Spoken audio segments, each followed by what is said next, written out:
స్వర్గారోహణ, పాండవుల నరక యాతన, పాండవులు చేసిన చివరి అంతిమ యాత్ర. ఇది ఎంతో భావోద్వేగంతో కూడిన యాత్ర. మహాభారతం, భారతీయ ఇతిహాసం మహాభారతంలోని 18 పర్వాలలో 17, 18వ పర్వాలు అయినటువంటి మహాప్రస్థానిక పర్వం, స్వర్గారోహణ పర్వాలు పాండవులు తమ అంతిమ యాత్రలో చేసిన ప్రయాణాన్ని మరియు చివరికి మేరు పర్వతం మీద స్వర్గానికి వెళ్లే మార్గాన్ని వివరిస్తాయి. తమ రాజ్య బాధ్యతలు తమ వారికి అప్పగించి పాండవులు, ద్రౌపది కలిసి తమ అంతిమ యాత్ర అయినటువంటి స్వర్గారోహణ యాత్రకు బయలుదేరతారు. ఈ యాత్రలో యుధిష్ఠిరుడు మినహా ఒకరి తరువాత ఒకరు అందరూ నరక యాతన అనుభవిస్తూ మరణిస్తారు. దీనికి కారణం వారి జీవితంలో ధర్మానికి వ్యతిరేకంగా చేసిన కొన్ని పనులు. యుధిష్ఠిరుడు మాత్రమే ధర్మాన్ని ఖచ్చితంగా పాటించడం వలన సజీవంగా స్వర్గానికి వెళ్ళగలిగాడు. ఈ స్వర్గారోహణ యాత్ర చేయాలంటే పాండవులు ఎంత నరకయాతన పడ్డారో అంతకన్నా ఎక్కువే బాధలను అనుభవించాల్సిందే. స్వచ్ఛమైన మనస్సు ఎంతటి ప్రమాదాన్నైనా ఎదుర్కొని ముందుకు వెళ్ళగలిగే దృఢ సంకల్పం ఉన్నవారు మాత్రమే ఈ స్వర్గారోహణ యాత్రను పూర్తి చేయగలుగుతారు. చుట్టూ ఎత్తైన మంచు పర్వతాలు, గడ్డ కట్టించే చలి, అడుగడుగునా మనల్ని స్వర్గారోహణ చేయకుండా అనుక్షణం వెంటాడే ప్రమాదాలు. చూసారా, ఇది చౌకాంబి పర్వతం అనమాట. ఈ చౌకాంబి పర్వతం పక్కనే స్వర్గారోహణి. ఇటే ధర్మరాజు తన వెనకొస్తున్న కుక్కతో ఈ మెట్లకి పైకి వెళ్ళాడు అనమాట. అక్కడే ఇంద్రుడు తన దివ్య వాహనాన్ని తెచ్చి ధర్మరాజుని ఎక్కించుకున్నాడు అనమాట. ఇంకా కొంచెం ఇటు వస్తే ఇది సూర్యకుండ అనమాట. మనం పైకి వెళ్తే పార్వతీ పర్వతం. ఇది మొత్తం పార్వతీ పర్వతం. ఈ పార్వతీ పర్వతం దాటి కొంచెం ఇటు చూపిస్తే మనకి ఇది నీలకంఠ పర్వతం. ఈ నీలకంఠ పర్వతం దాటి ఇంకా కొంచెం ఇటు వెళ్తే ఇది కుబేర రాజ్యం అనమాట. అంటే కుబేర రాజ్యం అయినటువంటి అలకాపురి. ఇంకా కొంచెం మనం ఈ సరౌండింగ్ ఇటు వస్తే ఇది బాలకొండ పర్వతం. ఓకేనా, 360 వ్యూలో చూసారా మీకు ఎన్ని పర్వతాలు కనిపించినాయో. వావ్, నేను స్వర్గారోహణి దగ్గర ఉన్నాను. ఈ యాత్రలో ఎన్ని ప్రమాదాలు ఉన్నాయో అంతే అందమైన స్వర్గాన్ని తలపించే ప్రకృతి అందాలు. ఇలాంటి అద్భుతమైన సాహసవంతమైన పాండవుల అంతిమ యాత్ర అయినటువంటి స్వర్గారోహణ యాత్ర చేయాలన్న నా కొన్ని సంవత్సరాల నిరీక్షణకు చరమగీతం పాడే సమయం ఆసన్నమైంది. ఫ్రెండ్స్, మహాభారతంలోని 17వ పర్వం అయినటువంటి మహాప్రస్థానిక పర్వాన్ని, అదే విధంగా 18వ పర్వం అయినటువంటి స్వర్గారోహణ పర్వాలను చదివి నాకు సాధ్యమైనంతగా అవగాహన చేసుకుని ఈ వీడియోలో మీకు వివరిస్తున్నాను. ఫ్రెండ్స్, ఈ వీడియోలను పాటలుగా విభజించి మీ ముందు ఉంచుతాను. ఈ నా చిరు ప్రయత్నం మీకు నచ్చినట్లయితే లైక్ చేసి సబ్స్క్రైబ్ చేస్తారని, అదే విధంగా ఇలాంటి మరెన్నో ప్రదేశాలను మీకు చూపించాలి అనే నా తపనను ప్రోత్సహిస్తారని మనవి. ఇక ఆలస్యం చేయకుండా వీడియో చూడటం మొదలు పెడదాం.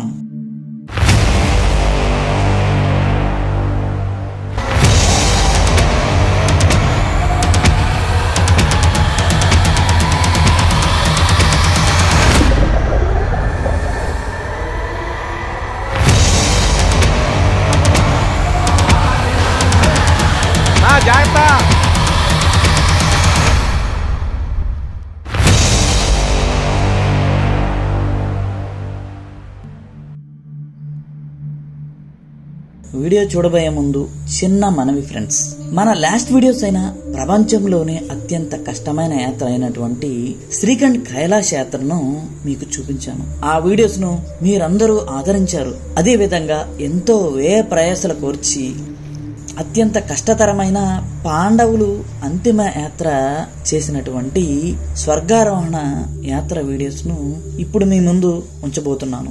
ఈ వీడియోస్ ను కూడా ఆదరిస్తారని, కొత్తవారు ఈ వీడియోస్ ను చూస్తున్నట్లయితే లైక్ చేసి సబ్స్క్రైబ్ చేస్తారని మనవి. హాయ్ నచ్చలవస్, అందరూ ఎలా ఉన్నారు? కొన్ని సంవత్సరాల నుంచి వెయిట్ చేస్తున్న ట్రెక్ అయితే ఇప్పుడు చేయబోతున్నాను. ఆ ట్రెక్ గురించి తెలిస్తే మీరు చాలా ఆశ్చర్యపోతారు. ఈ వీడియోలో స్వర్గారోహిణి అనే ప్రదేశాన్ని చూపించబోతున్నాను. ఆల్రెడీ మీకు స్వర్గారోహిణి అంటే ఇనే ఉంటారు, మన తెలుగులో కూడా వీడియోస్ ఉండే. ఆ వీడియోస్ ఏంటంటే చిన్న చిన్న ఫొటోస్ పెట్టి ఎక్స్ప్లెయిన్ చేస్తున్నారు అనమాట. ఈ పాండవులు స్వర్గానికి వెళ్ళిన దారం అనమాట. బద్రీనాథ్ నుంచి స్వర్గానికి నడిచి వెళ్తారన్నమాట. ఆ దారిని మనం ఇప్పుడు వెళ్ళి ఆ ప్లేస్లో అన్నీ ఎక్స్ప్లోర్ చేసుకుంటా ఎక్స్పీరియన్స్ చేసుకుంటా నెమ్మదిగా ముందుకు వెళ్తున్నా. ఈ పాండవులు స్వర్గారోహణికి వెళ్ళే దారిలో ఒక్కొక్క ప్లేస్లో ఒకళ్ళు పడిపోతూ ఉంటారు. ఆ ప్లేస్ని గురించి కూడా నేను వాళ్ళు ఎవరెవరు ఎక్కడ పడిపోయారు అవి అనేవి అన్నీ క్లియర్గా మీకు చూపించుకుంటా ముందుకెళ్తున్నాను. ట్రెక్ అయితే ఫుల్ అడ్వెంచరస్గా ఉండబోతుంది. మొత్తం నియర్లీ 32 కిలోమీటర్స్ అంటున్నారు. అలాగే 6 days ట్రెక్ ఉంటుంది. చాలా లాంగ్ జర్నీ అనమాట. మనం ఖచ్చితంగా మన గైడ్స్ని ఫొటోస్ని తీసుకెళ్లాల్సిందే. నేనైతే మా గైడ్స్ని 3 ఉండారనమాట. ఇంకోతను నాతో పాటు వచ్చే అతను వెస్ట్ బెంగాల్ నుంచి వస్తున్నారు. వీళ్ళన్నీ మనకి క్లియర్గా చూపించుకెళ్తూ ఉంటారు. ఈ డిఫికల్ట్ ట్రెక్ని ఈ మంచు కొండల్లో ఎలా చేస్తామో, అలాగే ఈ పాండవులు స్వర్గారోహిణికి వెళ్ళేటప్పుడు వాళ్ళు ఎంత ఇబ్బంది పడతా వెళ్ళారో అవన్నీ కూడా నేను మీకు ఎక్స్ప్లెయిన్ చేసుకుంటా ముందుకెళ్తాను.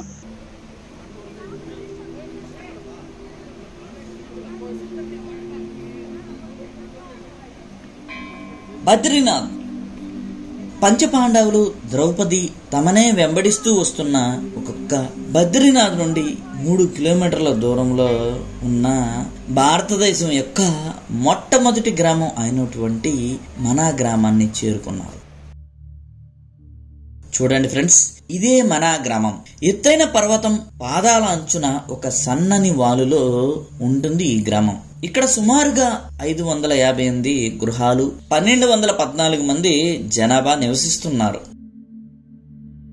ఇక్కడ ప్రజలు మార్చా, జాడ్ లేదా బోటియా తెగకు చెందినవారు. ఈ ప్రాంతం శీతాకాలంలో మంచుతో కప్పబడి ఉంటుంది కాబట్టి మొత్తం జనాభా దిగువ ప్రాంతాలకు వెళ్లిపోతారు.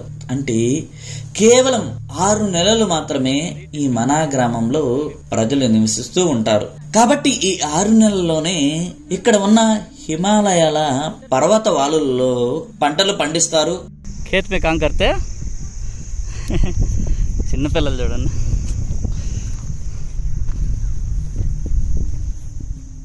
మనా గ్రామంలోని ఇరుకైన సందుల గుండా ముందుకు వెళుతున్నాం.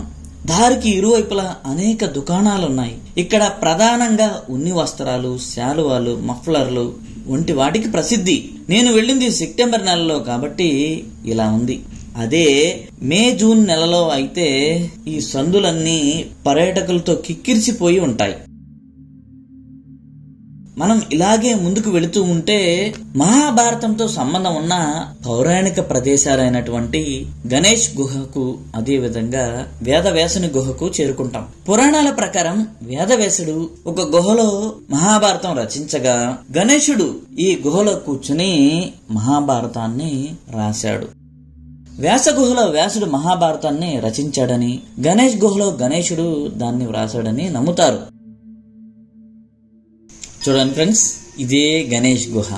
ఫ్రెండ్స్, మనం ఈ మనా విలేజ్ లో చూడవలసిన ప్రదేశాలు చాలా ఉన్నాయి కాబట్టి ఒక ప్రత్యేకమైన వీడియోలో మనా గ్రామాన్ని గురించి పూర్తిగా మీకు వివరిస్తాను. ఎందుకంటే ఈ వీడియో కేవలం పాండవుల స్వర్గారోహణ గురించే కాబట్టి సబ్జెక్ట్ నుండి డీవియేట్ అవ్వకుండా జస్ట్ 1 minute వీటిని చూపించాను. తర్వాత మీకు పూర్తిగా చూపిస్తాను, అర్థం చేసుకోండి. వేదవ్యాసుని గుహ గణేష్ గుహకు చాలా దగ్గరలోనే ఉంది. చూడండి ఫ్రెండ్స్, ఇదే వేదవ్యాసుని గుహ.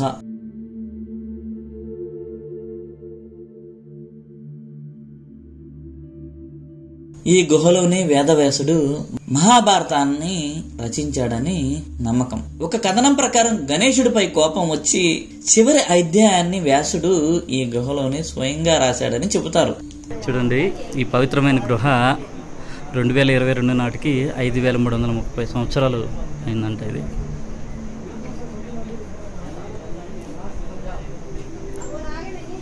ఈ వేదవ్యాస గుహ నుండి సరస్వతి నదిని చేరుకోవడానికి ఒక 5 నిమిషాల సమయం పడుతుంది. చూడండి ఫ్రెండ్స్, అక్కడ దూరంగా మనకు కనిపిస్తున్నది స్వర్గారోహణకు వెళ్లే మార్గం.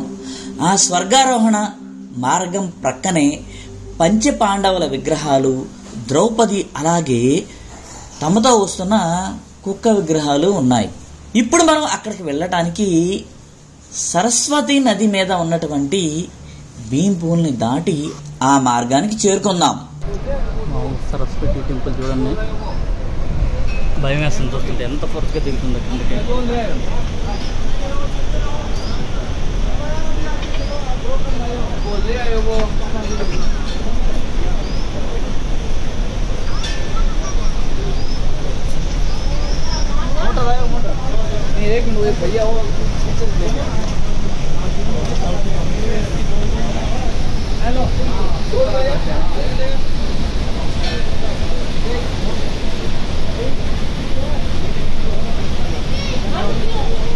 సరస్వతి నది ఇక్కడే పుట్టి వెంటనే అలకనంద నదిలో కలిసిపోతుంది. ఇక్కడ సరస్వతి మాత పురాతన ఆలయం కూడా ఉంది. ఇటీవల ఈ ఆలయాన్ని రెనోవేట్ చేశారు. చూసారుగా ఫ్రెండ్స్, ఇదే ఆ కొత్త ఆలయం. సరస్వతి నది ఒడ్డునే ఉంది ఈ సరస్వతి ఆలయం. స్వర్గారోహణకు వెళుతున్న పంచ పాండవులు, ద్రౌపది ఇదే దారిలో ముందుకు నడుస్తున్నారు. అయితే ఇక్కడ 2 కొండల మధ్య దూరం ఎక్కువగా ఉండటంతో ద్రౌపది ముందుకు వెళ్లటంలో ఇబ్బంది పడింది. దీంతో భీముడు వెంటనే ఒక పెద్ద బండరాయిని తీసుకుని ఒక వంతెనలా ఏర్పాటు చేశారని చెబుతుంటారు. పెద్ద రాయి, దీన్ని భీంపూల్ అంటారు. చూసారా ఎంత నీట్గా కనిపిస్తుందో. జస్ట్ మధ్యలో ఆ కొండకి జస్ట్ అంచు ఆనుంది, పెద్ద బండ పడింది మధ్యలో. గ్రేట్. సరస్వతి నది ఆ పైనుంచి ప్రవహించుకుంటూ వస్తుంది. ఓకే, సరస్వతి నది పక్కనే సరస్వతి దేవి టెంపుల్ ఉందన్నమాట. ఇది చూసారా, మనం ఆ పైనుంచి ఈ భీముడు ఇక్కడ వేసిన ఈ రాయి మీదగా నడిచి వస్తాము. ఆ భీంపూల్ కింద, అంటే భీముడేశ్వర రాయి కింద సరస్వతి నది ప్రవహించుకుంటూ ఇటు వస్తుంది. చాలా డెప్త్గా, చాలా ఫోర్స్గా ప్రవహిస్తుంది. ఏదో లైట్గా కనిపిస్తుంది అనుకున్నాను, కానీ చూస్తారా. మనా గ్రామంలోనే పుట్టి మనా గ్రామం నేలలోనే కలిసిపోయే సరస్వతి నది భూమి లోపల అంతర్వాహినిగా ప్రవహించి అది ఉత్తరప్రదేశ్లోని ప్రయాగరాజ్లో త్రివేణి సంగమం వద్ద గంగా, యమున నదుల్లో కలుస్తుందంటారు. వేదవ్యాసుడు వినాయకుడు గుహలో కూర్చుని మహాభారతాన్ని రచించే పనిలో ఉన్నప్పుడు ఇక్కడే సరస్వతి నది ప్రవాహం హోరు ఆ శబ్దం వారిని బాగా ఇబ్బంది పెట్టిందంట. దీంతో వినాయకుడికి కోపం వచ్చి సరస్వతి నదిని శపిస్తాడని, అందుకనే సరస్వతి నది ఇలా పుట్టి అలా భూతలంలోకి వెళ్ళిపోయిందని అంటారు. ఫ్రెండ్స్, ఈ సరస్వతి నదికి చాలా పెద్ద ఒక పౌరాణిక కథ ఉంది. కాబట్టి ఈ సరస్వతి నది గురించి నేను మనా గ్రామం వీడియోలో పూర్తిగా వివరిస్తాను. ఈ సరస్వతి నదిని దాటిన తర్వాత మనకు స్వర్గారోహణ ద్వారం కనిపిస్తుంది. చూసారుగా ఫ్రెండ్స్, ప్రస్తుతం అందరూ దీన్నే స్వర్గారోహణ ద్వారం అంటున్నారు. ఈ ద్వారానికి అటువైపు పంచ పాండవులు అలాగే ద్రౌపది తమతో వస్తున్న కుక్క విగ్రహాలు ఉన్నాయి. అంటే వీరందరూ ఎక్కడ నుండే స్వర్గానికి వెళుతున్నారు అనే విధంగా ఇక్కడ విగ్రహాలను ప్రతిష్ఠించారు. ఇదే అంటే ఈ మనా విలేజ్ లో నుంచే పాండవులు స్వర్గానికి వెళ్ళారన్నమాట. అందువలన ఇక్కడ పాండవులకు సంబంధించిన విగ్రహాలు ఉన్నాయి ఈ ప్లేస్లో. సరే, ఇక్కడ రావటానికి భీముడు, అది భీముడు అక్కడ రాయి ఇక్కడ వేసాడు అనమాట. భీముడు దాటాకి రాయి వేసాడు. అక్కడ దాటి ఇది ఎంట్రన్స్ గేట్ చెప్తా స్వర్గారోహణ. చివరికి కుక్క ఉందో ఇక్కడ, ఆ ధర్మరాజు, వీళ్ళిద్దరే వెళ్ళగలిగారు. ఆ ప్లేస్ వరకు వెళ్ళి అవన్నీ నేను షూట్ చేసి మీకు చూపించాను. ఫ్రెండ్స్, ఇక ఇక్కడ నుండి మన అసలైన స్వర్గారోహణ యాత్ర మొదలు కాబోతుంది. మనం ఇక్కడున్న జనాలను, ఈ రద్దీని దాటి ప్రశాంతంగా ముందుకు వెళ్ళిపోతున్నాము. మన విలేజ్ని ఇప్పుడు దాడుతున్నాము. ఇది పాండవుల నడిచిన దారి, స్వర్గాన్ని నడిచిన దారి అన్నమాట. ఇది మన మహాభారతంలో 18 పర్వాలు ఉన్నాయి కదా. ఈ 18 పర్వాల్లో 17వది మహాప్రస్థానిక పర్వం. అంటే ఈ ప్రస్థానిక పర్వంలో పాండవులు ఈ దేశాటన చేస్తా స్వర్గారోహణానికి బయలుదేరిన ఘట్టాన్ని వివరిస్తూ ఉంటుంది అనమాట. అంటే ఒక మనిషి అన్నీ పర్ఫెక్ట్గా ఉన్నప్పుడు వాళ్ళు అన్నీ త్యజించి అలా వెళ్ళిపోదాం అనుకోరు కదా. దానికి బలమైన కారణం ఏదో ఒకటి ఉంటే తప్ప మనకి ఒక స్ట్రాంగ్ డెసిషన్ తీసుకునే మైండ్ సెట్ వస్తుందన్నమాట. కాబట్టి ఈ పంచపాండవులు కూడా అలాంటి రీజన్స్ ఉండటం వల్ల వాళ్ళు ఎన్నో రకాలుగా, వారి చివరి టైంలో ఎన్నో రకాలుగా ఇబ్బంది పడటం వల్ల వాళ్ళు తమ రాజ్యాన్ని, అయిన వాళ్ళని అందరినీ వదిలేసి ఈ మహాప్రస్థానికి బయలుదేరతారు అనమాట. అంటే ఇక్కడికి వచ్చే ముందు ఏది పడితే అది వాగేయటం, చెప్పేయటం కాకుండా మనం కూడా ఆ మహాభారతాన్ని చదివి ప్రాక్టికల్గా మీకు వివరించాలి అనే ఉద్దేశంతో ఆ 2 పర్వాలను చదివాను అనమాట. యాక్చువల్లీ సతోపంత్ తాలూకా మ్యాప్ అనమాట ఇది. మనము మన విలేజ్లో ఇక్కడ ఉందన్నమాట. ఇక్కడ నుంచి అలకనంద రివర్ ఇవన్నీ చూసుకుంటా లక్ష్మీ మన్న, నీలగఢ పర్వతం కనిపిస్తుంది, చక్రతీర్థం కనిపిస్తుంది, సతోపంత్ కనిపిస్తుంది, సూర్యకుండు, స్వర్గారోహణి. మన ట్రెక్ ఇక్కడ చాలామంది మనకు చెప్తూ ఉంటారు ఈ సతోపంతే స్వర్గారోహణి అని చూపిస్తారు, ఇక్కడ నుంచే స్వర్గారోహణి చూడండి అంటారు. కానీ ఇక్కడ నుంచి 7 కిలోమీటర్స్ అంటే 7 కిలోమీటర్లు వెళ్తే ఈ స్వర్గారోహణికి వెళ్దాం. వీళ్ళు కూడా ఎవరిని తీసుకెళ్లారు కాబట్టి నేను ఫస్ట్ నుంచి అడిగాను స్వర్గారోహణికి తీసుకెళ్తే వస్తానని. కాబట్టి మన డెస్టినేషన్ ఇక్కడ నుంచి స్వర్గారోహణికి జస్ట్ మనం వెళ్ళే ముందు ఏంటంటే ఈ బోర్డు ఎంత హైట్లో ఈ ప్లేస్లో ఉన్నాయి ఇవన్నీ క్లియర్గా ఎక్స్ప్లెయిన్ చేశారనమాట. కాబట్టి మనం ఇక్కడ నుంచి ఫస్ట్ డే మనకి లక్ష్మీ వన్ ఇది 3500 మీటర్ల ఎత్తులో ఉందన్నమాట. మనం ఫస్ట్ డే ఇక్కడ స్టే అయిపోతున్నాం. చూసారు కదా, ఇది మాతామూర్తి టెంపుల్. మనం స్వర్గారోహణికి వెళ్ళే దారిలో మన విలేజ్ దాటిన తర్వాతే ఈ మాతామూర్తి టెంపుల్ ఉంటుంది. మీ అందరికీ తెలిసే ఉంటుంది. మాతామూర్తి అంటే నరనారాయణుల యొక్క తల్లి అనమాట ఈమె మాతామూర్తి. అలాగే ధర్ముని యొక్క భార్య అనమాట. చూడండి, మీకు బ్యాక్గ్రౌండ్లో ఈ స్టోరీ మొత్తం నేను వివరిస్తాను. ఎందుకంటే బద్రీనాథ్లో ఉన్నటువంటి బద్రీనాథ్ స్వామి సంవత్సరానికి ఒకసారి తన తల్లిని చూస్తాకి ఇక్కడికి వస్తారన్నమాట. కాబట్టి చూడండి, ఇదే మాతామూర్తి తపస్సు చేసిన ప్రదేశం. ఇక్కడ తపస్సు చేయటం వలనే నరనారాయణులు జన్మించారు. శ్రావణ మాసంలో వామన ద్వాదశి రోజున మాతామూర్తి జాతర జరుగుతుంది. ఆ జాతరలో స్వయంగా బద్రీనారాయణుడే పాల్గొంటారు. ఇలా బద్రీనారాయణుడు తన తల్లిని కలుసుకునే ఏకైక రోజు ఈ వామన ద్వాదశి.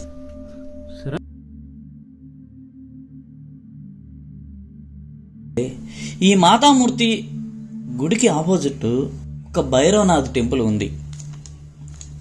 సత్యయుగంలో ఈ ప్రాంతానికి కేదార్ఖండ్ అని, తరువాత బద్రి విశాల్, బద్రికాశ్రమం, బద్రీనాథ్ అని ఇప్పుడు పిలుస్తున్నారు. అందువలన పూర్వం శివుడు ఇక్కడ ఉన్న కారణంగా ఇక్కడ భైరవనాథ్ మందిరం కూడా ఉంది. ఫ్రెండ్స్, ఈ స్వర్గారోహణి యాత్ర అనేది 6 రోజుల సుదీర్ఘమైన యాత్ర. ఈ యాత్ర చేసేవారు చాలా అరుదు. అందులోనూ సాధారణంగా వచ్చేవారిలో సతోపంత్ వరకే వెళ్లి సతోపంత్ సరస్సును చూసి తిరిగి వచ్చేస్తారు. ఈ సతోపంత్ సరస్సు నుండి స్వర్గారోహణానికి వెళ్లే జర్నీ అతి కష్టంగా ఉంటుంది. కాబట్టి ఎవరు వెళ్ళటానికి సాహసించరు. నేనైతే స్వర్గారోహణి వరకు వెళ్ళటానికి ప్రయత్నం చేస్తాను. ఈ 6 రోజుల యాత్రలో మార్గ మధ్యలో మనకు ఆహారం, అలాగే రాత్రి నిద్రపోవటానికి ఎలాంటి సదుపాయాలు, వసతులు ఉండవు. చుట్టూ మంచు పర్వతాలు ఉండే ఈ ప్రదేశంలో పగలే ఎముకల కొరికే చలితో వణికిపోతాం. రాత్రి అయితే ఇంకా ఎంత ఘోరంగా ఉంటుందో మీరే ఆలోచించండి. రాత్రి అయితే -డిగ్రీల్లోకి వెళ్ళిపోతుంది. కాబట్టి మనకు మార్గం చూపించడంతో పాటు ఈ ఏర్పాట్లన్నీ కల్పించటానికి గైడ్ అవసరం తప్పనిసరి. వీరు తమతో పాటే ఆహారాన్ని, రాత్రి నిద్రపోవటానికి టెంట్స్ ని, అలాగే స్లీపింగ్ బ్యాగ్స్ ని మోసుకుంటూ మనతోనే వస్తారు. మనం వెళ్ళేదారిలో చామంతి పూలకి మళ్ళీ భలే చిన్నగా ఉన్నాయి అనమాట. ఇవి ఎక్కువ కనిపిస్తున్నాయి. ఆల్మోస్ట్ ఈ ఫ్లవర్సే చిన్నగా భలే అందంగా ఉండే. చూసారు కదా, ఈ దారి మొత్తం మనకి ఇవే కనిపిస్తున్నాయి.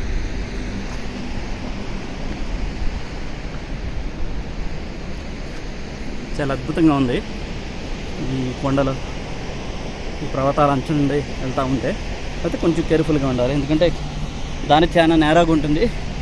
మనకు కనిపించిన దారిలోనే వెళ్ళాలి. ఈ గడ్డలో వేయకూడదు, ఎందుకంటే డౌన్లో ఉంటాయి అన్నమాట. కింద పడిపోతాం మనం. కాబట్టి ఇదే ఆనందవనం. ఈ ప్రదేశం పచ్చని పచ్చిక బయళ్ళు, తెల్లని పూలతో మనసుకు ఆనందాన్ని కలిగిస్తుంది. ఈ వనంలోని పూలతో మాలలు కట్టి బద్రీనారాయణుడికి సమర్పిస్తారు.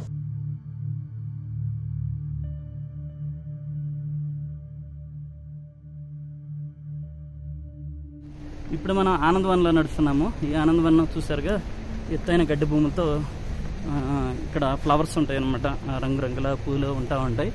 ఈ పువ్వులనే తీసుకెళ్ళి మాలగా చేసి బద్రీనాథ్కి అలంకరిస్తారన్నమాట. ఈ పూలనే వాడతారన్నమాట బద్రీనాథ్కి. కాబట్టి ఈ ఆనందం అనేది చాలా అద్భుతంగా ఉంటుంది. చూసారుగా మొత్తం గ్రాస్ ల్యాండ్స్ అనమాట, చుట్టుపక్కల అన్నీ అద్భుతమైన గ్రాస్ ల్యాండ్స్. ఫ్రెండ్స్, ఇక్కడ నుండి నేను మీకు మహాభారతంలోని 17-18 పర్వాలైనటువంటి మహాప్రస్థానిక పర్వాన్ని, స్వర్గారోహణ పర్వాన్ని వివరించడం మొదలు పెడతాను. ఈ 2 పర్వాలు పాండవులు చేసిన ప్రయాణాన్ని మరియు చివరికి మేరు పర్వతం మీద స్వర్గానికి వెళ్ళే మార్గాన్ని వివరిస్తాయి.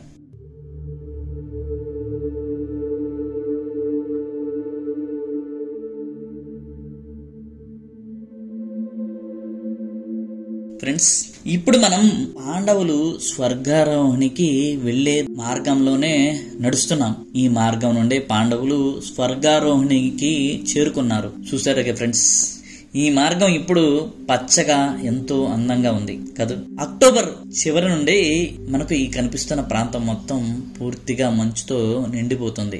కాబట్టి ఈ ప్రదేశాన్ని, అంటే స్వర్గారోహణి యాత్రను చేయాలంటే సరైన సమయం సెప్టెంబర్ మొదటి వారం నుంచి అక్టోబర్ మొదటి వారం వరకే.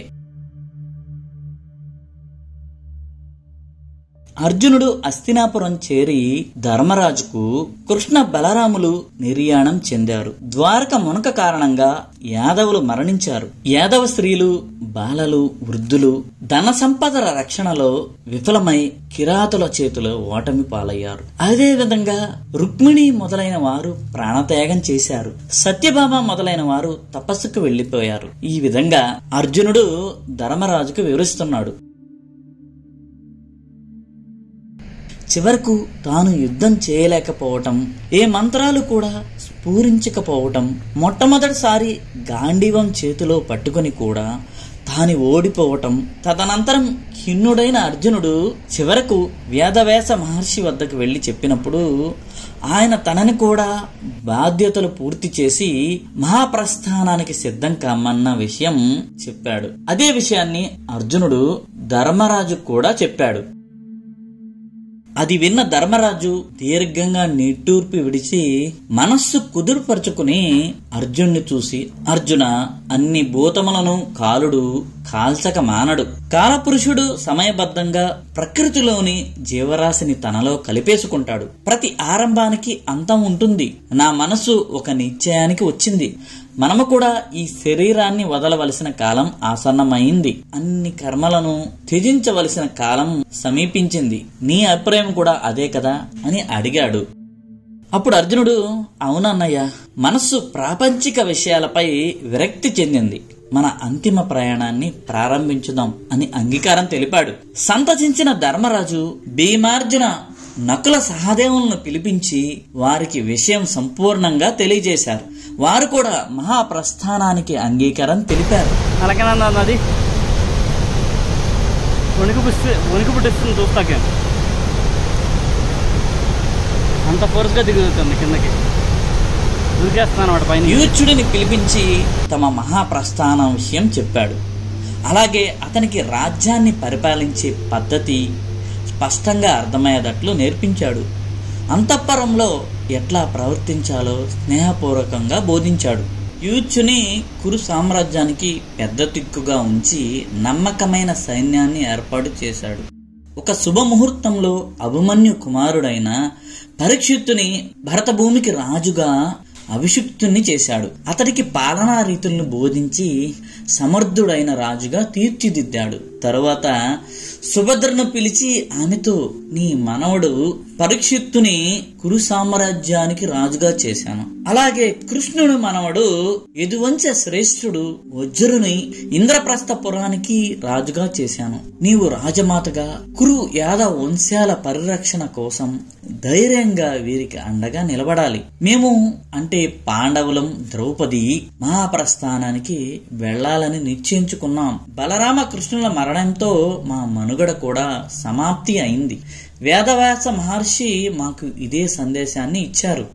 నీవిటు హస్తినాపురంలో అటు ఇంద్రప్రస్థపురంలో ఉంటూ పరీక్షిత్తుకి వజ్రునికి మార్గదర్శిగా ఉండి కురు యాదవ వంశాలను అభివృద్ధి చేయము అని చెప్పాడు. సుభద్ర పాండవులతో వెళ్లనందుకు బాధపడిన తన మనుమలు ఇద్దరిని చూసుకోమనడంతో డోన్ గ్లేషియర్ టాప్ అనమాట. ఇది మొత్తం డోన్ గ్లేషియర్ అనమాట. వింటర్లో వస్తే మొత్తం గ్లేషియర్ పని నిండిపోయి ఉంటాయి రాళ్ళు మొత్తం. మనం డోన్ గ్లేషియర్ ముందు చూస్తాము. డోన్ నుంచి అక్కడి నుంచి వచ్చేది, అలాగే అలకాపురం నుంచి వచ్చే అలకనందాదేవి రివర్ మెర్జ్ అయిన ప్రదేశాన్ని ఇంకా నేను ముందు చూపిస్తాను. మనం డోన్ గ్లేషియర్ పక్క నుంచి వెళ్తాం అన్నమాట. అయితే మంచి అయితే లేదు, సెప్టెంబర్లో ఉండదు కదా, అక్టోబర్ ఎండింగ్ నుంచి మంచి ప్రపంచం అనమాట ఇది. సరే మనం అక్కడి నుంచి పైకి వచ్చానమాట. ఇది చూస్తాక తక్కువ వెళ్ళా ఉన్నా కానీ మామూలుగా లేదు, ఉనికుతున్నాయి అన్నమాట కళ్ళు. ఇక్కడి నుంచి మళ్ళీ ఈ హైట్కి వెళ్ళాలి, మళ్ళీ ఈ కొండలెక్కి ఈ హైట్కి వెళ్ళాలన్నమాట. ఎందుకని బిట్ టఫ్గా అనిపిస్తుంది. నేను శ్రీకంఠ్ మహాదేవ్ ట్రెక్ తర్వాత మళ్ళీ హార్డ్ ట్రెక్ చేయలేదు, దానివల్ల ఏమన్నా ఫిట్నెస్ పోయిందేమనుకుంటున్నాను. చిన్న హైట్కి కూడా కొంచెం ఇబ్బంది పడుతున్నాను. నాకు ఎలా ఉందో కదిమాళ్ళకి ఎలా ఉందో తెలియట్లేదు. చూస్తాక చిన్నగా ఉంది కానీ తెల్ల టప్గా ఉంది. ఇప్పుడు మనం ఇంకటి పోవాలన్నమాట లక్ష్మీవనానికి. మనం ఆ పైకి వెళ్తే మనకి ఉజ్దారా ఫాల్ కనిపిస్తుంది. ఆ పైకి వెళ్ళి ఉజ్దారా ఫాల్ చూద్దాము. అదిగండి వసుధార వాటర్ ఫాల్ చూసారా. ఈ పాండవులు నడిచిన దారిలో నడుస్తాం చాలా థ్రిల్గా ఉంది. కానీ ఇక్కడ ఏంటంటే నడుస్తున్న సేపు హీట్ అనేది ఉంది. ఎప్పుడైతే అలా కూర్చున్నామో జస్ట్ ఒక 2 minutesలోనే బాడీ కూల్ అయిపోతుంది అనమాట. కొంచెం అందంగానే ఉంది ప్లేస్ అయితే, కానీ ఎందుకనో కొంచెం కష్టంగా అనిపిస్తుంది నాకు ఈ స్వర్గారోహిణిని అధిరోహించడం. చూడాలి, నేనైతే స్వర్గారోహిణి ఎట్టి పరిస్థితుల్లో వెళ్ళాలి. వావ్, అంటే మళ్ళీ ఇంకో కొంచెంసేపు నడవాలి. వీళ్ళ కోసం 1/2 hour అక్కడ ఆగాను అనమాట. కాబట్టి మొత్తం బాడీ మొత్తం కూల్ అయిపోయింది. చూసారా, ఎండగానే ఉంటుంది మీకు కనిపిస్తాకి, కానీ చాలా కూల్గా తగులుతూ ఉంటుంది ఫేస్కి. తగిలినప్పుడు బ్లడ్ వణికిపోతాం అనమాట, చేతులు కాళ్ళు, అంత కూలింగ్గా ఉంటుంది అనమాట. ధర్మరాజు భారత యుద్ధంలో మృతి చెందిన బంధుమిత్రులకు, యాదవ పోరులో చనిపోయిన యదువీరుల సమూహానికి పుణ్యలోక ప్రాప్తి కలిగించేందుకు బంగారం, రత్నాలు, ఏనుగులు, గుర్రాలు, ఆవులు మొదలైన అనేక దానాలు చేశాడు. అలాగే పురోహిత బ్రాహ్మణులకు తృప్తి కలిగేలా భూమి, వస్త్రాలు మొదలైనవి దానం చేశాడు. కృపాచార్యుడిని గౌరవంతో సత్కరించి సంతోషపరిచాడు.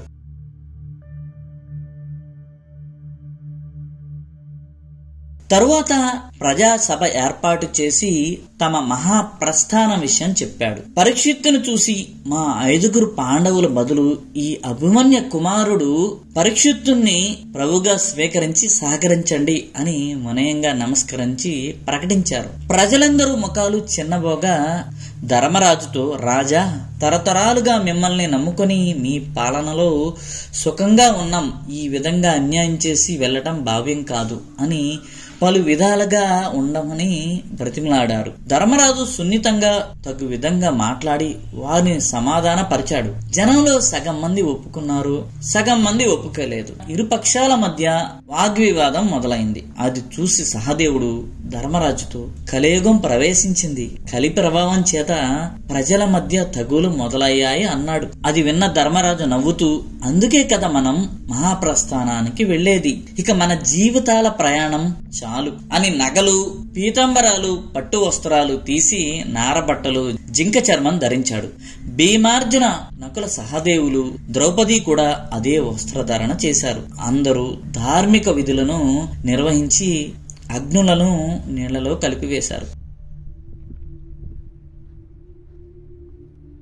పాండవులు 5 ద్రౌపది శుభముహూర్తాన అంతఃపురం వదిలి పాదచారులై బయటకు వచ్చి పుర వీధుల వెంట నడవసాగారు. హస్తినాపుర వాసులు వీధులకు అటు ఇటు నిలబడి వారికి కన్నీటితో వీడ్కోలు పలుకుతున్నారు. ఎక్కడ నుంచి వచ్చిందో తెలియదు కానీ ఒక కుక్క వచ్చి వీరి వెంట తోడుగా రాసాగింది. హస్తినాపుర జనం పిల్లల నుంచి పెద్దల వరకు పాండవులను చూడటానికి అందరూ వచ్చారు. యుయుత్సుడు సైన్యంతో వెంట బయలుదేరాడు. వారితో పరీక్షిత్తు, సుభద్ర మొదలైన అంతఃపుర కాంతలు వచ్చారు. హస్తిన వదిలి పాండవులు, ద్రౌపది చాలా దూరం వచ్చారు. వెంట వస్తున్న జనం వంక ధర్మరాజు చూసి నమస్కరించి ఇక మీరు ఆగండి అని సైగ చేశాడు. వెంట వస్తున్న జనం వినయం కూడిన వారై పాండవులకు, ద్రౌపదికి ప్రదక్షిణ చేశారు. ప్రస్తుతిస్తూ నమస్కారాలు చేశారు. ధర్మరాజు ఒక్కొక్కడికి వీడ్కోలు పలికాడు. చివరికి వచ్చిన పరీక్షిత్తును పాండవులు 5 ప్రేమతో కౌగిలించుకుని ఆశీర్వదించారు. చిన్నబోయిన ముఖంతో పరీక్షిత్తు వెనుదిరిగి హస్తినాపురం చేరుకున్నాడు. కుక్క మాత్రం వదలకుండా పాండవులను అనుసరిస్తూనే ఉంది.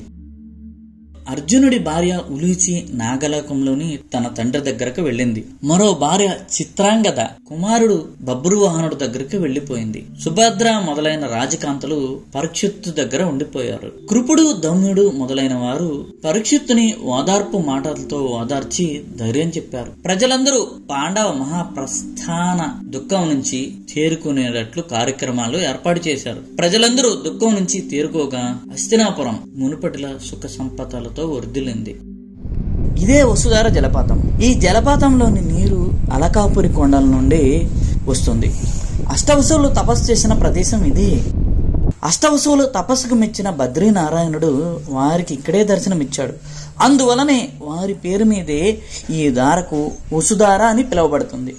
నరనారాయణుల తండ్రి కూడా ఇక్కడే తపస్సు చేశారు. ఈ వసుధార నుండి సుమారుగా 3 కిలోమీటర్ల ముందుకు వెళితే మనం లక్ష్మీవనం చేరుకుంటాం. అటు ధర్మరాజు ముందుకు సాగిపోతుండగా భీమార్జున కుల సహదేవులు, ద్రౌపది ఒకరి వెనక ఒకరు నడుస్తున్నారు. ఎవరితో మాట్లాడుకోవటం లేదు. చివరన కుక్క వెంట వస్తుంది. కానీ ఎవరూ దాన్ని పట్టించుకోవటం లేదు, సందేహించటం లేదు. ఉపవాస దీక్ష చేస్తూ గంగానది తీరం చేరుకున్నారు. అక్కడ ధార్మిక కర్మలు పూర్తి చేసి యోగ శక్తితో తూర్పు వైపు ప్రయాణించారు. అనేక కొండలు, నదులు, అడవులు దాటి సముద్ర తీరం చేరారు. అప్పుడు అగ్నిదేవుడు ప్రత్యక్షమై వారి ముందు నిలిచాడు. గాంధీవం ధరించి వస్తున్న అర్జునుడి వంక చూసి, అర్జున, కృష్ణుడి సుదర్శన చక్రం మొదలైన ఆయుధాలు ఏనాడో వైకుంఠం కృష్ణుడి కన్నా ముందే చేరిపోయాయి. మరి నీవు మాత్రం గాంధీవం ఎందుకు వదలకుండా తిరుగుతున్నావు?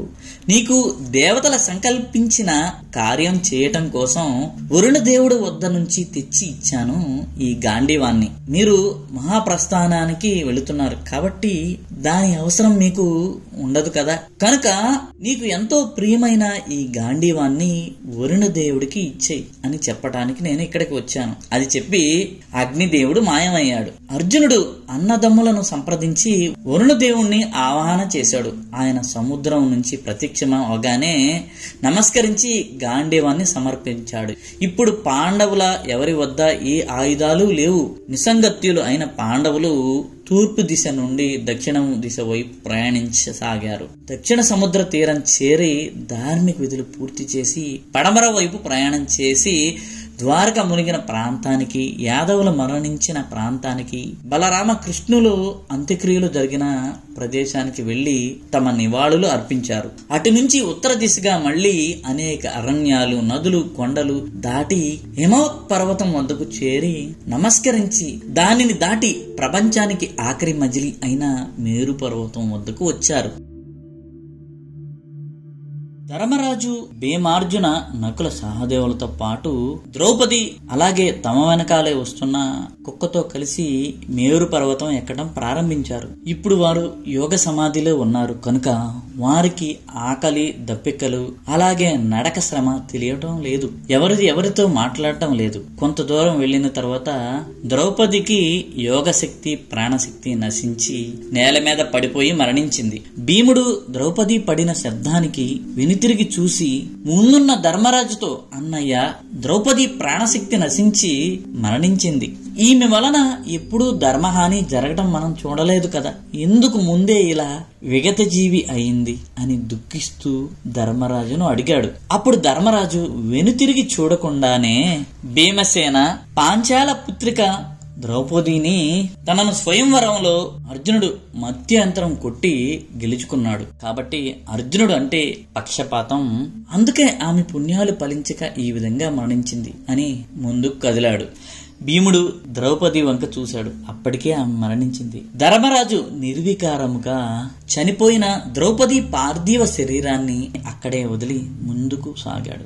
మిగిలిన నలుగురు ధర్మరాజును అనుసరించారు. ద్రౌపది మనా గ్రామం దాటిన తర్వాత, అంటే సరస్వతి నదిని దాటిన తర్వాత ప్రాణాలు వదిలిందని అంటారు. మహాప్రస్థానం భూదశ దాటిపోయింది కనుక ఉత్తర క్రియలు ప్రసక్తే లేదు. ఈ విధంగా చనిపోయిన ద్రౌపది పార్థివ శరీరాన్ని అలాగే వదిలి ఇప్పుడు మనం నడుస్తున్న ఇదే దారిలో ఈ పంచ పాండవులు అలాగే తమనే వెంబడిస్తున్న ముందుకు వెళుతున్నాయి. ఈ విధంగా అంటే వసుధార దాటి 3 కిలోమీటర్లు ముందుకు నడిచిన తరువాత లక్ష్మీవనం అనే ప్రదేశంలో నకులుడి యోగశక్తి కూడా సడలి క్రింద పడి మరణించాడు. అది చూసిన భీముడు తట్టుకోలేకపోయాడు. ధర్మరాజుతో, అన్నయ్య, నకులుడు కూడా పడిపోయాడు. అతి సుందరుడు, మంచితనానికి మారిపేరు, అత్యంత శౌర్యవంతుడు, సుగుణాల కని, ధైర్యవంతుడు. ఇటువంటి మంచి గుణములు ఒక్కటిగా రాసిపూసినట్లు ఉండేవాడు. ఇతడిలో ఏ దుర్మార్గం ఉందని ఇలా పడిపోయాడు అని భీముడు ధర్మరాజును ఎంతో ఆవేదనతో అడిగాడు. ధర్మరాజు, భీమా, నువ్వు చెప్పినది నిజమే. అతడికి లేని సుగుణములు లేవు, కాని ఈ లోకములో తనకంటే అందగాడు లేడని గర్వం ఉంది. ఆ కారణం వలన ఇతడెలా ఇక్కడ పడిపోయాడు అని చెప్పి తిరిగి ధర్మరాజు నిర్వికారముగా ముందుకు నడవసాగాడు. కుక్క కూడా వారిని వదలక వెంబడిస్తూనే ఉంది. అప్పటి వరకు జరిగినది మౌనంగా గమనిస్తున్న అర్జునుని మనసు బాధతో నిండిపోయింది. ఫ్రెండ్స్, ఇదే లక్ష్మీవనం. నకులుడు తన దేహత్యాగం చేసిన ప్రదేశం ఇదే. ఇక్కడితో స్వర్గారోహిణి యాత్రలో మన మొదటి రోజు జర్నీ ముగిసింది.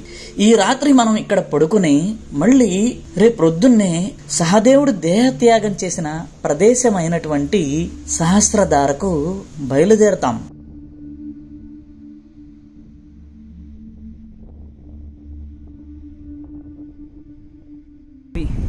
ఇది యక్ష కిన్నెర రాజు అయినటువంటి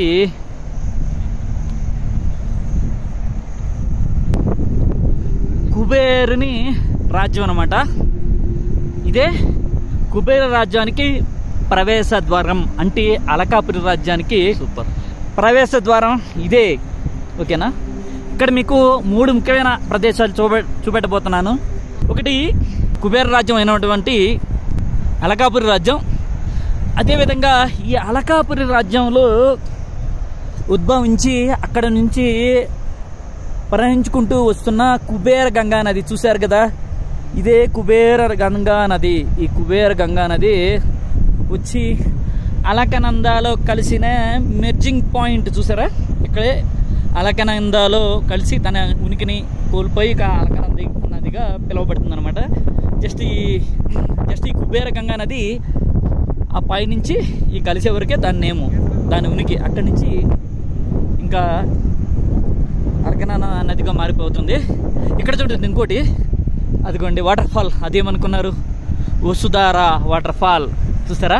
ఈ వసుధార వాటర్ ఫాల్ కూడా ఈ అలకాపురి రాజ్యం నుంచి ఆ పైనుంచే మంచు కరిగి వాటర్ కిందకి దూకుతుంది అనమాట. అక్కడి నుంచే వచ్చి అలకాపురి నుంచి వచ్చే వాటర్ అనమాట. వాటరే ఈ వసుధార నుంచి కిందకి దూకుతుంది అనమాట. చూసారా, అది వసుధార వాటర్ ఫాల్. ఇక్కడ చూసారా, ఇవి మనకి కింద కనిపించే అన్ని భోజ వృక్షాలు. ఇవన్నీ భోజ వృక్షాలు అంటే మనకు తాళపత్రాల మీద ఎలా మన పూర్వీకులు గ్రంథాలు రచించేవారో ఈ ప్రదేశంలో, అంటే ఈ మంచు కొండలు, ఈ హిమాలయాల్లో ఇలాంటి భోజవృక్ష పత్రాల మీద వీళ్ళు గ్రంథాలు రచించేవాళ్ళు అనమాట. అలాంటి భోజ వృక్షాలు. ఈ భోజ వృక్షాలు పార్వతి లక్ష్మీదేవికి చాలా ఇష్టమైన భోజ వృక్షాలు. ఇవి ఇక్కడ ఉండడానికి రీజన్ ఏంటంటే మనం ఇప్పుడు లక్ష్మీవనంలో ఉన్నాం. చూసారా ఈ ప్లేస్ ఎంత అందంగా ఉందో, ఆ కొండ చూడండి, వావ్ అద్భుతం కదా. ఈ మార్గంలో ఇప్పటి వరకు చిన్న చిన్న పూల మొక్కలనే మనం చూసాం కదా, కానీ ఈ లక్ష్మీవనం దగ్గర పెద్ద పెద్ద భోజపత్ర వృక్షాలను చూడవచ్చు. పూర్వం ఈ ప్రాంతంలో బద్రీనారాయణుడు తపస్సు చేసేవారు. అప్పుడు స్వయంగా లక్ష్మీదేవి భోజపత్ర వృక్ష రూపంలో స్వామివారి దగ్గర కొలువుండి తపస్సు చేసింది. అందువలన ఈ భోజపత్ర వృక్షాలను దర్శించుకుంటే స్వయంగా లక్ష్మీదేవినే దర్శించినట్లు అని చెబుతారు. అందువలన ఈ ప్రాంతానికి లక్ష్మీవనం అనే పేరు వచ్చింది. పూర్వకాలంలో మన సైడ్ మీకు తెలిసిందిగా తాడి చెట్టు నుంచి తీసిన ఆకులు ఉంటాయి కదా, వాటిని తాళపత్ర గ్రంథాలు అంటారు. వాటి మీద మన వాళ్ళు గ్రంథాలు రాసేవాళ్ళు, బ్రహ్మం గారు ఇంకా కొందరు కూడా దాని మీద రాశారు కదా, తాళపత్రాల మీద. అలాంటివి ఈ భోజ వృక్షాలు. ఇవి ఇలాంటి కూలింగ్ ఏరియాలోనే ఉంటాయి, చాలా హైట్లో ఉంటాయి అనమాట. Wow, I'm touching. యాక్చువల్గా భోజ పత్రాల మీద రాశారంటానికి, కానీ భోజ పత్రాలు కాదు, ఇవి బెరడు మీద రాస్తారనమాట. సరే ఇలా ఓహో ఏ భయ అదేకో. చూశారు కదా పైన మనకి ఆ గ్రీన్గా కనిపిస్తున్నది ఆ సమతల ప్రదేశం మొత్తం లక్ష్మీవనం. లక్ష్మీవనానికి ఈ కింద సైడు భోజ వృక్షాలు ఎన్ని ఉన్నాయో చూడండి. ఈ సైడు ఈ అలకనంద రివర్ అన్నాడు. పైనుంచి చూస్తుంటే మన చిన్న కెనాల్ వెళ్ళే ఉంది, కానీ ఇక్కడ నుంచి చూడండి ఎంత ఫాస్ట్గా వెళ్తుందో. ఇది మంచు నుంచి కరిగి వచ్చిన వాటర్ అనమాట. చేయి పెడితే ఇంకా ఫ్రీజ్ అనమాట. ఒక 5 నిమిషాల్లో మంచు గట్టి అయిపోద్ది. Wow, it's very cold, very okay okay. మా గైడ్ చెప్తున్నాడు వెళ్ళమాకండి, చాలా ఫాస్ట్గా వెళ్తున్నాను. చూసారు పైన చూస్తుంటే మనకి ఇలా కనిపించలేదు ఎంత ఫాస్ట్గా వెళ్తుందో. చూడండి అక్కడ కుబేరగంగా నది కూడా ఇక్కడ మీకు కనిపిస్తుంది. ఈ సైడ్ నుంచి ఒకసారి దిగుతుంది, ఇంకా ఆ సైడ్ నుంచి కూడా దిగుతుంది. Thank you friends, thank you for watching. మళ్ళీ మనం స్వర్గారోహణ యాత్రలో 2వ రోజున లక్ష్మీవనం నుండి సహస్రధారకు వెళ్లే జర్నీని పార్ట్ 2 వీడియోలో చూద్దాం. అంతవరకు సెలవు.